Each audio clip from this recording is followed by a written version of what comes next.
9 časova 38,5 minuta, jutarnji program prvog programa Radio Beograda i naravno nekoliko tema iz kulture, a najviše će biti reči o filmu. Ambasador Italije u našoj zemlji Carlo Lo Cascio otvorio je sinoć u Jugoslovenskoj kinoteci u Beogradu izložbu crteža Federica Fellinija preuzetih iz njegovog dnevnika Knjiga snova, a povodom 100 godina od rođenja slavnog italijanskog filmskog reditelja. Knjiga snova je dnevnik koji je Fellini inače na savet psihoanalitičara vodio počev od 60. godina sve do avgusta 1990. Izložba je prateći deo velike retrospektive Fellinijevih filmova koju su organizovali Italijanski institut za kulturu u Beogradu i Jugoslovenska kinoteka, a koja će trajati do 26. januara u sali Makavejev u Muzeju Jugoslovenske kinoteke, a obuhvata 17 ostvarenja iz bogatog opusa slavnog reditelja.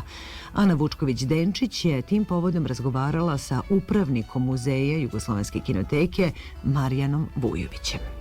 Fellinijevi filmovi su na programu naše kinoteke kao i svih ostalih kinoteka širom sveta gotovo neizostavni tokom godišnjih repertoara, ali kada imate ovakvu jednu godišnjicu onda se potrudite da napravite što kompletniju retrospektivu i mi praktično od 20 igranih filmova gde je on samostalno potpisao režiju, naravno ima tu nekoliko omnibusa, ali od ovih 20 mislim da imamo 17 na programu, poslednja 3 praktično nemamo. Bile je želje da ih dobijemo iz Italije, ali nismo hteli ni da zagorčamo život našim prijateljima iz italijanskih kinoteka, jer su naravno bili u opsadnom stanju, ne samo da bi zadovoljili svoje potrebe, već i sa zahtevima iz ostatka sveta.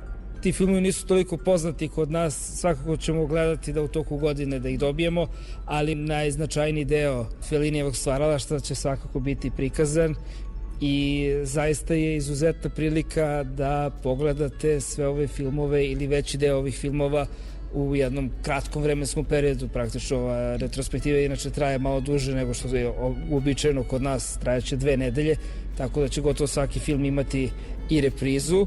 Verujem da će publika naći neki termin koji im odgovara da pogleda što više filmova. Jednostavno kad ih gledate tako u jednom kraćem vremenskom periodu, a više filmova, onda možete da vidite i na najbolji način kako se razvio Fellinijev rad, njegov rad sa glumcima, rad na scenarima, njegovo filmsko pričanje najneverovatnijih priča i onda možete možda da ih i lakše uporedite i sagledate na bolji način nego kad ih gledate pojedinačno u nekom razdoblju od par godina.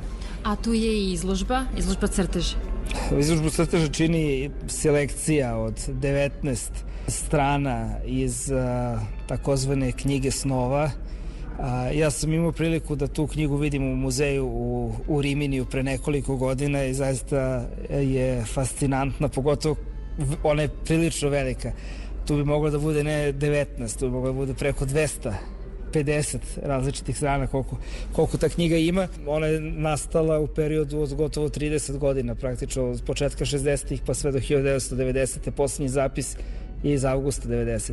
Tu su prepričani kroz crteže uglavnom, ali i kroz priču, Fellinijevi snovi, svakodnevnica, razmišljanja o nekim budućim filmovima, možete da nađete čak crteže nekih likova koji su se pojavili 10 i više godina kasnije u njegovim filmovima. Vidite da je on i 10 godina pre toga razmišljao, stvarao ih, radio na njima, čak i vizuelno.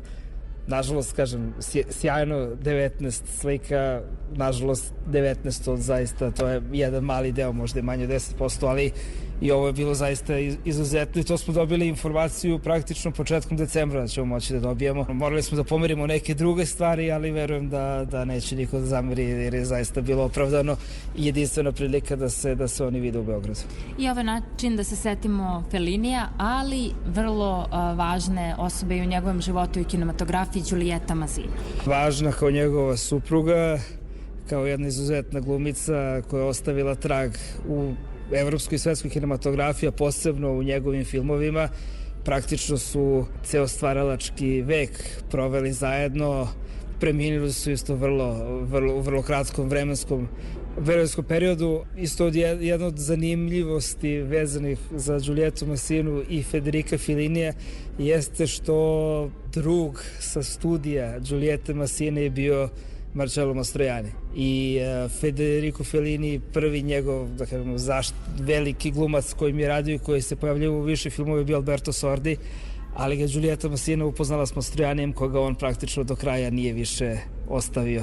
Zaista su, i kad se pomisli možda i na Marcella Mastroiannija, pomislite prvo na uloge koje ostvario u Fellinijevim filmovima.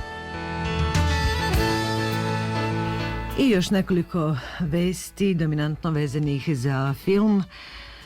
Najpre vest da će komemorativni skup povodom smrti istaknute glumice Nede Arnerić biti održan sutra također u Jugoslovenskoj kinoteci. Na tom skupu od velike glumice oprostit će se prijatelji i kolege, a posle komemoracije bit će prikazan film Ukleti smo Irina, reditelja Koleta Angelovskog, sa Nedom Arnerić i Velimirom Batom Živojinovićem u glavnim ulogama. Kremacija Nede Arnerić je u subotu 18. januara u 16:30 na Beogradskom Novom groblju.